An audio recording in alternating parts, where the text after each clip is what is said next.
சாதாரண சைக்கிள் பார்ட்ஸை வச்சு ஒரு யங் டாக்டர் மெடிக்கல் ஃபீல்டில் ஒரு பெரிய ரெவல்யூஷனே கொண்டு வந்துட்டாருங்க. இன்றைக்கி இல்லைங்க, 80 வருஷத்துக்கு முன்னால் செகண்ட் வேர்ல்டு வார் முடிஞ்ச நேரம் அது. சோவியத் யூனியனில் பார்த்தீங்கன்னா வாருக்கு அப்புறம் சோல்ஜர்ஸாக இருக்கட்டும், மக்களாக இருக்கட்டும், பெரிய பெரிய இன்ஜுரிஸ், சிவியர் ஃப்ராக்சர்னு சொல்லுவாங்க, அதனாலையும் இன்ஃபெக்ஷன்னாலையும் ரொம்ப அவதிப்பட்டாங்க. அப்போ இருந்த காலகட்டத்தில் இந்த ஒரே ட்ரீட்மெண்ட் என்னென்னா ஆம்புடேஷன். அதாவது அந்த கை கால்களை கட் பண்ணி எடுக்கிறது மூலிமா உயிரை காப்பாற்றிக்கலாம் அப்படின்னு தான் இருந்தாங்க. அந்த சமயத்தில் டாக்டர்கள் எதை நம்பினாங்க அப்படின்னா, a lost bone cannot be regrown அப்படிங்கிறதுல உறுதியாக இருந்தாங்க. அதை ஒரு யங் டாக்டர் ஏற்க மறுத்தார். அவர் பேர் கேவ்ரில் இலிசாரோவ். அவர் மாஸ்கோவில் இருக்கிற பெரிய ஹாஸ்பிட்டல் எல்லாம் இல்லை, சைபீரியாவில் கூர்கான்கிற ஒரு ரிமோட் வில்லேஜில் இருக்கிற சோவியட் மெடிக்கல் ஸ்கூலில் படிச்சுட்டு அங்கேயே வேலை செஞ்சுட்டு இருந்தார். சின்ன வயசுலேருந்து கஷ்டத்தை பார்த்ததுனாலே என்னவோ மக்கள் கஷ்டத்தை அவர் உணர்ந்திருந்தார்.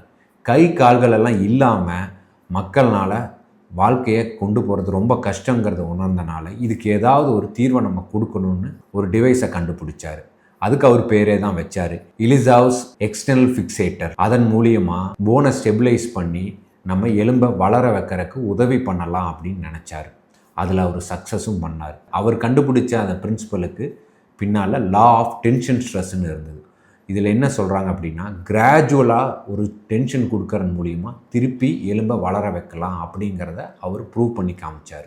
அதன் மூலிமா நிறையா மக்கள் கை கால்களை இழக்காமல் அதை குணப்படுத்தி வாழ்வாதாரத்தை எடுத்துகிட்டு போகிறதுக்கு உதவி பண்ணார். ஆனால் அவருக்கு எந்த அங்கீகாரமும் கிடைக்கல.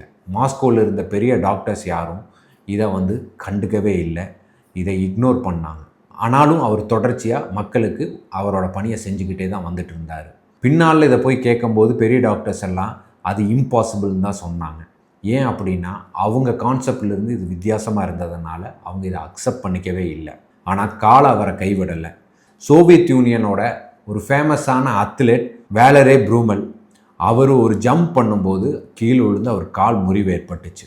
அதுக்கான பல சர்ஜரிஸ் பண்ணியும் எந்த டாக்டர்னாலே குணப்படுத்த முடியாத போது மாஸ்கோலேருந்து சைபீரியா இவர்கிட்ட ட்ரீட்மெண்ட் எடுக்கிறார். இவர் அவரை குணப்படுத்தினது மட்டும் இல்லாமல் திருப்பி காம்படிஷனில் கலந்துக்கவும் வச்சார். இந்த அத்லெட் திரும்பி காம்படிஷனுக்கு போகும்போது உலகமே திரும்பி பார்த்தது இந்த அத்லெட்டை மட்டும் கிடையாது, இந்த டாக்டரையும் தான். எப்படி இவரை குணப்படுத்தினார் அப்படிங்கும்போது இவர் உலகம் பூரா ஃபேமஸ் ஆக ஆரம்பித்தார். அமெரிக்கா, யூரோப்பில் இருந்தெல்லாம் மக்கள் இவர்கிட்ட ட்ரீட்மெண்ட் எடுக்க ஆரம்பித்தாங்க. ஸ்லோவாக எல்லாருமே இவரோட மெத்தடை அக்செப்ட் பண்ணிக்க ஆரம்பித்தாங்க.